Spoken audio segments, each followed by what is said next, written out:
એક દિવસ એક નાનો દીકરો એના પિતાની પાછળ ચાલતો હતો. વરસાદ પછી રસ્તામાં કાદવ હતો. પિતા ઝડપથી આગળ વધી રહ્યા હતા. અચાનક પિતાએ પાછળ વળીને જોયું તો દીકરો બરાબર એમના પગલા પર જ પગ મૂકી રહ્યો હતો.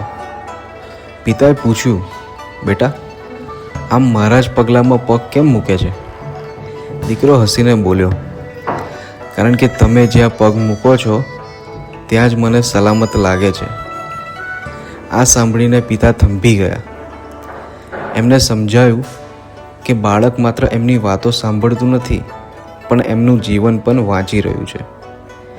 એ દિવસથી પિતાએ નક્કી કર્યું કે હવે તેઓ માત્ર બાળકોને શું કરવું એ નહીં શીખવે, પરંતુ પોતે પણ એવું જ જીવન જીવશે જે બાળકો અનુસરી શકે.